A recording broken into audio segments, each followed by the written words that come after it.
ಇದು ಅದರದ ಸರ್ಕ್ಯುಲರ್ ಕರ್ನಾಟಕ ಸರ್ಕಾರದ 22-23ನೇ ಸಾಲಿನ ಮೊದಲನೇ ಮತ್ತು ಎರಡನೇ ಕಂತಿನ ಹಣ ಬಿಡುಗಡೆಗೆ ಆರ್ಥಿಕ ಅಧಿಕಾರ ಪ್ರತ್ಯಯೋಜನೆ ಬಗ್ಗೆ ಅದರಲ್ಲಿ ಹೇಳವ್ರೆ, ಆರ್ಥಿಕ ಇಲಾಖೆಯಿಂದ ಯೋಜನೆಗಳಿಗೆ ಸಂಬಂಧಪಟ್ಟಂತ NTT ಮಾಡೆಲ್ ನಲ್ಲಿ ಲಿಂಕ್ ಮಾಡಲಾದ ಬ್ಯಾಂಕ್ ಖಾತೆಯಲ್ಲಿರುವ ಮೊತ್ತಗಳ ವಿವರಗಳು ಎಲ್ಲಾ ಕಾರ್ಯದರ್ಶಿಗಳಿಗೆ. ಅಂದರೆ ಇದು ಈ ಮಾಡೆಲ್ಗೆ ಬಂದ ಮೇಲೆ ಸರ್ಕಾರ ಆ ಮಾಡೆಲ್ ತಂದ್ಬಿಟ್ಟಿದೆ. ಅಲ್ಲ, ಈ ನಿಗಮಗಳೆಲ್ಲ ಈ ಮಾಡೆಲ್ಗಿದೆ. ಈಗ ಮಾಡೆಲ್ಗೆ ತಂದ ಮೇಲೆ ಎಲ್ಲ ಕಾರ್ಯದರ್ಶಿಗಳಿಗೆ ಪ್ರತ್ಯೇಕವಾಗಿ ತಿಳಿಸಲಾಗುವುದು. ಯಾವುದೇ ಬಿಡುಗಡೆ ಮಾಡುವ ಮೊದಲು NTT ಮಾಡೆಲ್ ನಲ್ಲಿರುವ ಬ್ಯಾಂಕ್ ಖಾತೆಯ ಲಭ್ಯವಿರುವ ಮತನ ಗಣನೆಗೆ ತೆಗೆದುಕೊಳ್ಳತಕ್ಕದ್ದು ಅಂತ ಅದರಲ್ಲೇ ಮೆನ್ಷನ್ ಮಾಡಿದ್ದಾರೆ. ಕ್ಲಿಯರ್ ಆಗಿದೆ. 17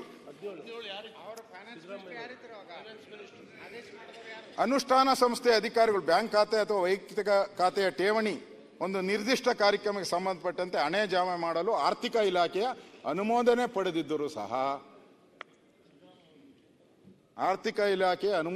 ಪಡೆದಿದ್ದರೂ ಸಹ ಅದನ್ನು ಹಣಕಾಸಿನ ಪ್ರತ್ಯಯೋಜನೆಯ ಅಧಿಕಾರವನ್ನು ಚಲಾಯಿಸುವುದರಿಂದ ವಿನಾಯಿತಿ ಎಂದು ಪರಿಗಣಿಸುವ ಅಂತಿಲ್ಲ.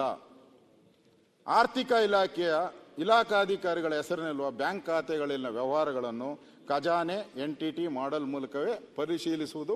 ಆಡಳಿತ ಇಲಾಖೆಯ ಆರ್ಥಿಕ ದರ ಉಪಯೋಗಿಸಿ ಹಣ ಬಿಡುಗಡೆ ಮಾಡುವ ಇಂಥ ಬ್ಯಾಂಕ್ ವೈಯಕ್ತಿಕ ಠೇವಣಿ ಖಾತೆಯ ಶುಲ್ಕ ಹಾಗೂ ನೈಜ ವೆಚ್ಚಗಳನ್ನು ಪರಿಗಣಿಸಿಯೇ ಹಣ ಬಿಡುಗಡೆ ಮಾಡಬೇಕಾಗಿರುತ್ತದೆ. ಆದೇಶ ಸಂಖ್ಯೆ 5 TAR 2017 ದಿನಾಂಕ 30/1/2017 ತಿಳಿಸಿರುವ ಷರತ್ತು ಮತ್ತು ಸೂಚನೆಗಳನ್ನು ಬ್ಯಾಂಕ್ ಖಾತೆ ತೆಗೆಯುವಾಗ ಕಟ್ಟುನಿಟ್ಟಾಗಿ ಪಾಲಿಸತಕ್ಕದ್ದು. ಈ ಮಾಡೆಲ್ ಬಂದ ಮೇಲೆ ನಮ್ಮ ಫೈನಾನ್ಸ್ ಅವರು ಇರ್ಬೋದು, ಯಾರೇ ಇರ್ಬೋದು, ಈ ಮಾಡೆಲ್ ಎಲ್ಲ ಐಡೆಂಟಿಫೈ ಆಗೋತ್ತದೆ. ಏನಂದ್ರೆ ಬ್ಯಾಂಕಿಂದ ಬ್ಯಾಂಕ್ ಹೋದ್ರೆ ಏನೇ ಹೋದ್ರೂ ಕೂಡ ಅದರಲ್ಲಿ ರಿಪ್ಲೈ ಆಗಬೇಕು. ಇದು ನನಗೆ ಹೆಂಗೆ ಇದಾಯ್ತು ಅಂತಂದ್ರೆ, ಕೆಲವು ಇದರಲ್ಲಿ ಮಿಸ್ ಆಗ್ಬಿಟ್ಟವ್ರೆ, ತಪ್ಪಿಸ್ಕೊಂಬಿಟ್ಟವ್ರೆ. ಕೆಲವು ನಿಗಮಗಳು ಏನು ಮಾಡವ್ರೆ, ಈ ಮಾಡೆಲ್ ಬಂದೇ ಇಲ್ಲ, NTT ಮಾಡೆಲ್ ಬಂದೇ ಇಲ್ಲ, ತಪ್ಪಿಸ್ಕೊಂಬಿಟ್ಟವ್ರೆ. ಫೈನಾನ್ಸ್ ಡಿಪಾರ್ಟ್ಮೆಂಟ್ ನಮ್ಗೇನು ಸಂಬಂಧ ಇಲ್ಲ ಅಂದಿದ್ರೆ ಇದಕ್ಕೆ ನೋಟಿಸ್ ಸರ್ವ್ ಮಾಡವ್ರೆ ಅವ್ರಿಗೆ, ನೀವು ಯಾಕೆ ಈ ಮಾಡೆಲ್ ಅಲ್ಲಿ ಬಂದಿಲ್ಲ. ಯಾವ್ಯಾವುದಕ್ಕೆ?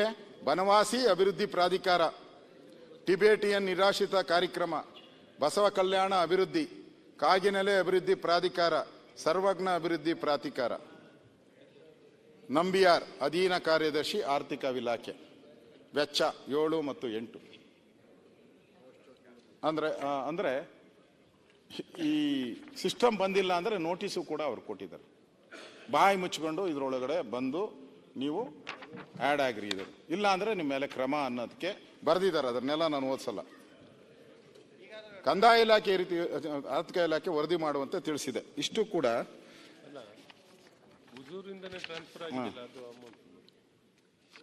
ಆದ್ರಿಂದ ಸನ್ಮಾನ್ಯ ಸಭಾಧ್ಯಕ್ಷರೇ, ಸರ್ಕಾರ ಇಷ್ಟೆಲ್ಲ ಆದರೂ ಕೂಡ ವಾಲ್ಮೀಕಿ ನಿಗಮದ ವಸಂತ ನಗರದ UB ಶಾಖೆಯ ಇಂದ MG ರಸ್ತೆಗೆ ದೊಡ್ಡ ಮೊತ್ತವನ್ನು ವರ್ಗಾವಣೆ ಮಾಡಲಾಗುತ್ತದೆ. MG ವಸಂತ ನಗರದಿಂದ ಅದಕ್ಕೆ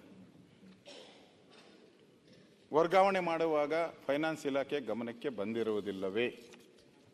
ನಮ್ಮ ಪ್ರಶ್ನೆ ಮತ್ತು ಸಾರ್ವಜನಿಕರ ಪ್ರಶ್ನೆ. ಇಷ್ಟೊಂದು ದೊಡ್ಡ ಸರ್ಕಾರ, 4 ಲಕ್ಷ ಕೋಟಿ ಬಡ್ಜೆಟ್ ಮಾಡುವಂಥ ಜನ ನೀವು, 100 ಜನ, 1000 ಜನ IAS IPS ಅಕೌಂಟೆಂಟು ಏನೇನು ಎಲ್ಲ ಇದ್ದವರು, ಈ 187 ಕೋಟಿ ಪಟಾಪಟ ಅಂತ ಹೋದಾಗ ಈ ಫೈನಾನ್ಸ್ ಇಲಾಖೆಯವ್ರು ಏನು ಮಾಡ್ತಾ ಇದ್ರಿ? ಇಷ್ಟೆಲ್ಲ ನಿಮಗೆ ಸರ್ಚ್ ಮಾಡೋಕ್ಕೆ ನಿಮಗೆ ಆ ಮಾಡೆಲಲ್ಲಿ NTT ಮಾಡೆಲ್ ಅವಕಾಶ ಇತ್ತು, ಯಾಕೆ ಬಿಟ್ರಿ ಅನ್ನೋದು ನನ್ನ ಪ್ರಶ್ನೆ.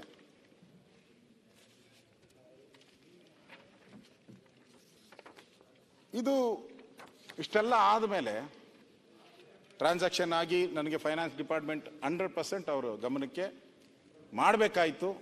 ಈ ತಪ್ಪಿಗೆ ಫೈನಾನ್ಸ್ ಡಿಪಾರ್ಟ್ಮೆಂಟ್ ಅವರು ಕೂಡ ಕಾರಣ ಅನ್ನೋದು ನನ್ನ ನೇರವಾದಂಥ ಆಪಾದನೆ. ಸನ್ಮಾನ್ಯ ಅಧ್ಯಕ್ಷರೇ, ಇದೆಲ್ಲ ಆದಮೇಲೆ ಕೊನೆಗೆ ಎಲ್ಲ ಸಿಕ್ಕಾಕೊಂಡ್ಬಿಡ್ತಾರೆ. ಎಲ್ಲ ರೆಡ್ ಹ್ಯಾಂಡ್ ಆಗಿ ಸತ್ತೋಗಿರ್ತಾನೆ, ರೆಡ್ ಹ್ಯಾಂಡ್ ಆಗಿ ಎಲ್ಲರೂ ಸಿಕ್ಕಾಕೊಂಡ್ಬಿಟ್ಟಿರ್ತಾರೆ. ಅಡಿಯೋನು ಓದ್ನಲ್ಲ, ಅದೂ ಎಲ್ಲ ಅವ್ರಿಗೆ ಗೊತ್ತಾಗ್ಬಿಡ್ತತೆ. ಪೂರ್ತಿ ಪಿಕ್ಚರ್ ಬಂದ್ಬಿಟ್ಟಿದೆ, ಎಲ್ಲರಿಗೂ ಗೊತ್ತಾಯ್ತು, ನಾವು ಇನ್ನು ಜೈಲಿಗೆ ಹೋಗೋದು ಗ್ಯಾರಂಟಿ. ಅವನೇ ಹೇಳೋನಲ್ಲ 2 ವರ್ಷ, CBI ಆದರೆ 2 ವರ್ಷ, ನಮ್ಮ ಪೊಲೀಸರಾದರೆ ಎಸ್ಕೇಪ್ ಅಂತ ಹೇಳ್ಬಿಟ್ಟಿದ್ದಾನೆ.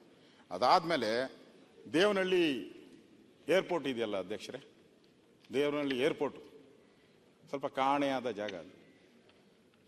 ಅಲ್ಲಿ ಒಂದು ಖಾಸಗಿ ಹೋಟ್ಲಲ್ಲಿ ಇವರೆಲ್ಲ ಸೇರ್ತಾರೆ. ಏರೋಸ್ಪೇಸ್ ಖಾಸಗಿ ಹೋಟ್ಲಲ್ಲಿ ನಾಗೇಂದ್ರ ನಿಗಮದ ಅಧಿಕಾರಿ ಕರೆದು ಎಲ್ಲರೂ ಸೇರ್ತಾರೆ. ಒಂದು 6-7 ಜನ, ನನಗಿರೋಂಥ ಮಾಹಿತಿ 6-7 ಜನ ಎಲ್ಲ ಸೇರ್ತಾರೆ. ಅದರಿಂದ ಕಳಂಕ. ನಿಮಗಿಂತ ಕಡಿಮೆ ಮಾತಾಡಲ್ಲ, ಇನ್ನೆಷ್ಟೊತ್ತು ಬೇಕು? ಅದು ಬೇರೆ ವಿಚಾರ.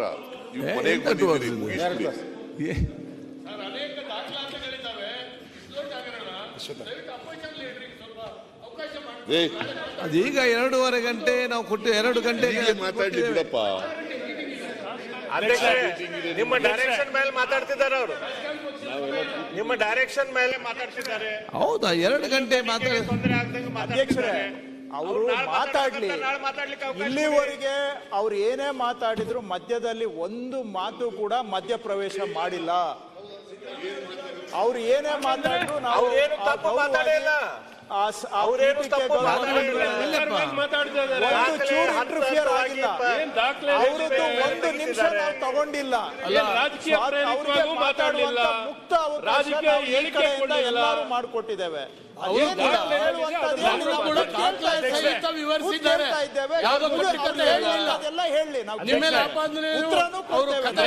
ಈಗ ನೀವು ಮಾತಾಡೋದು ಯಾರ್ದು ಅಭ್ಯಂತರ ಇಲ್ಲ. 2.5 ಗಂಟೆ ಸ್ವಲ್ಪ ಬೇಗ ಮುಗಿಸಿ ಅಂತ ಇಲ್ಲ ಅಷ್ಟೇ. ಎಷ್ಟೊತ್ತು ಬೇಕು? ನಾನು ಬೇರೆ ಬೇರೆ ಬಿಲ್ ಬರಬೇಕು, ಬೇರೆ ಬೇರೆ ಸಬ್ಜೆಕ್ಟ್ ಇದೆ. ಇಡೀ ದಿವಸ ಇಷ್ಟೇ ಎಲ್ಲ ಮಾತ್ರ ಆಗ್ತದಾ ಅಧ್ಯಕ್ಷರೇ? ಇಡೀ ದಿವಸ ಇಲ್ಲ ಸಭಾಧ್ಯಕ್ಷರೇ. ಈಗ ಮಧ್ಯಾಹ್ನ ನಂತರ ಈಗ ಕೊಟ್ಟಿರೋ ಸಮಯ ಕೊಟ್ಟಿರೋದು ಅವ್ರು ಮುಗಿಸ್ತಾರೆ ಬೇಗ, ಟೈಮ್ ಬಿಡಿ ಅಧ್ಯಕ್ಷರೇ. 4:15ನಲ್ಲಿ ನಾಳೆ 1 ಅವರ್ ಮುಗಿಸ್ಬಿಡ್ತೀನಿ. ನೀವು ಹೇಳಿದ ತಕ್ಷಣ ನಾನು 4:45 ಪ್ರಾರಂಭ ಮಾಡಿರೋದು. ನೀವು ಮಾತಾಡಿದ ತಕ್ಷಣ ಒಂದು 6 ಗಂಟೆ ಮಾಡಿಸ್ಬಿಡಿ. ನಾನು ಕೂತ್ಕೊಂತೀನಿ. ನೀವು ಎದ್ರೆ 3 ದಿವಸ ಮಾತಾಡಿದ್ರು. ನೀವು ಎದ್ರೆ ಕೂತ್ಕೊಂತೀನಿ. 4:45 ಕೊಟ್ಟಿದ್ದಾರೆ. ಆಯ್ತು, ಈಗ ನೀವು ಕೂತ್ಕೊಳ್ಳಿ. ಅಲ್ಲಿ ನೀವು ನಿಂತಿದ್ದೀರಿ. ಕಾಲೆಲ್ಲ ನೋವು ಬಂದ್ಬಿಟ್ಟು ಆಯ್ತು ಕೂತ್ಕೊಳ್ಳಿ ಸರ್, ಕಾಲೆಲ್ಲ ನೋವು ಬಂದು. ನಾಳೆ ಅವಕಾಶ ಕೊಡಿ. ಮಾತಾಡಕ್ಕೆ ಎಷ್ಟೊತ್ತಾರು ಮಾತಾಡ್ಲಿ, ಅದು ಬೇರೆ ವಿಚಾರ. ಉತ್ತರ ಕೊಡೋಣ. ಬಾಯ ಒಣಗೋಯ್ತಾ? ನೀರು ಕೊಡ್ರಿ ಅವ್ರಿಗೆ.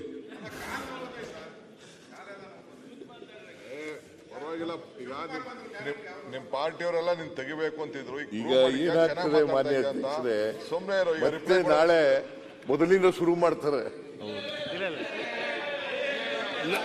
ಸರ್ ನಾವು ನೋಡ್ಲಿಲ್ಲ, ತಾವು ಹೆಂಗ್ ಮಾತಾಡಿದ್ರಿ? ನನಗೇನಿಲ್ಲ, ನೀವು ಅಧ್ಯಕ್ಷರೇ ನೀವು ನಂದೇನಿಲ್ಲ, ನಂದೇನ್ ತಕರಾರಿಲ್ಲ. ನಾವು ನೋಡಿ ಕೂತ್ಕೊಳ್ರಿ. ನಾವು ಅವರು ಮಾತಾಡುವಾಗ ಇಂಟರ್ಫಿಯರೇ ಆಗಿಲ್ಲ.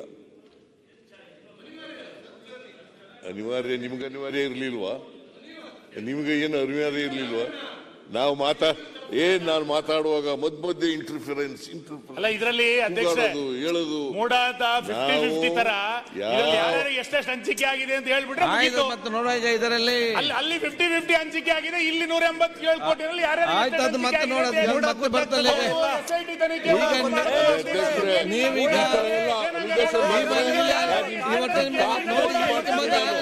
ನಿಮ್ಗೆ ಸರಿಯಾಗಿ ಹೋಗೋ ಅವಕಾಶ ಇಲ್ಲ. ನಿಮ್ಗೆ ನೋಡಿ, ನಿಮ್ಗೆ ಚರ್ಚೆ ಬೇಡವಾದ್ರೆ ನಿಮ್ಗೆ ಚರ್ಚೆ ಬೇಡವಾ? ನಿಮ್ಗೆ ಚರ್ಚೆ ಬೇಡವಾ ಇದರಲ್ಲಿ? ಸುನಿಲ್, ನೀವೇ ಕೊಟ್ಟರೆ ಅವಕಾಶ ಕೊಟ್ಟು ಮಾತಾಡ್ತಿದ್ದೀರಲ್ಲ.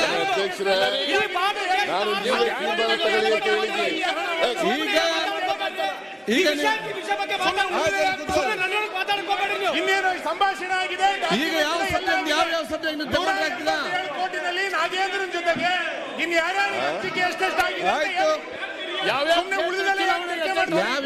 ಇವತ್ತೇ ಮುಗಿಸ್ರಿ, ಇವತ್ತೇ ಮುಗಿಸ್ರಿ. ಸುನೀಲ್ ಅವ್ರ ಮಾತಿಗೆ ಈಗ ನಿಮ್ಗೆ ಯಾರಿಗೆ ಲೇಟ್ ಆಗುದಿಲ್ಲ. ಯಾರು ಮಾತಲ್ಲಿ ಬೇಡ ಅಂತ ಹೇಳಿದ್ದಾರೆ? ಯಾರು ಮಾತಾಡೋದು ಬೇಡ ಯಾರಂತ ಹೇಳಿಲ್ಲ. ಈಗ 2.5 ಗಂಟೆ ಆಗಿದೆ. ಇವತ್ತು ಮುಗಿಸ್ಬೇಕು.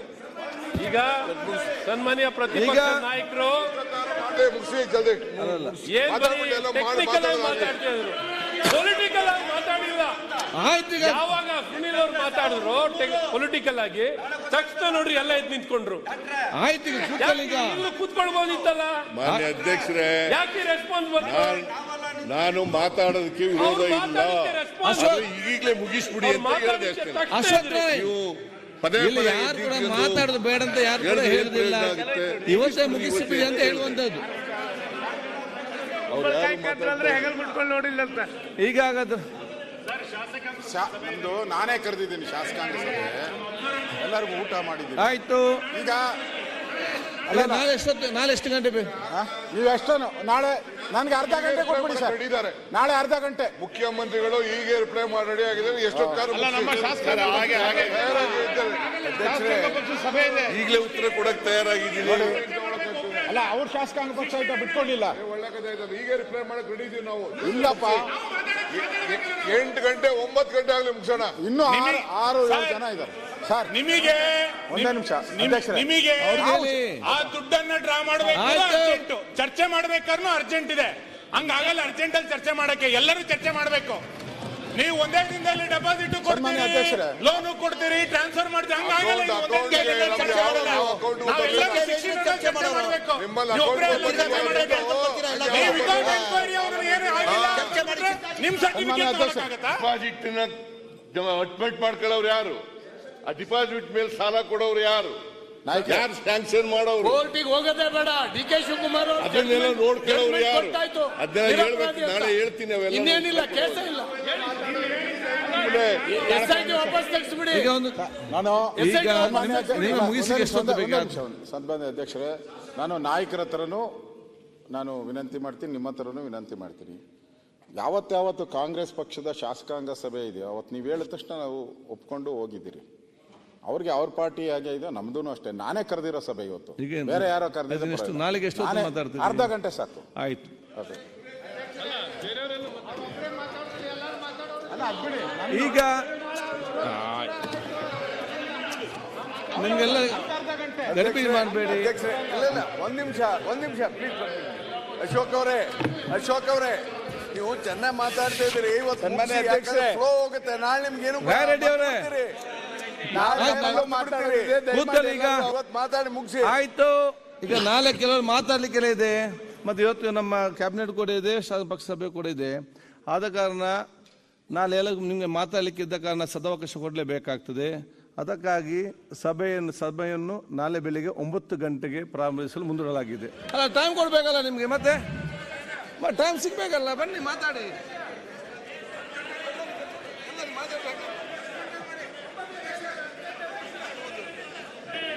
ಹತ್ತು ಗಂಟೆ ಅಂತ ಹೇಳ್ತಾ ಇದ್ದೀನಿ.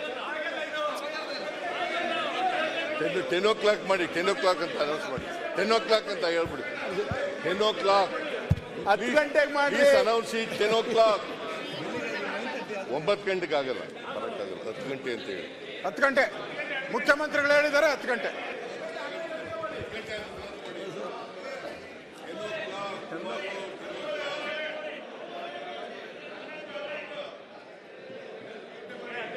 ಸರ್ 10 ಗಂಟೆ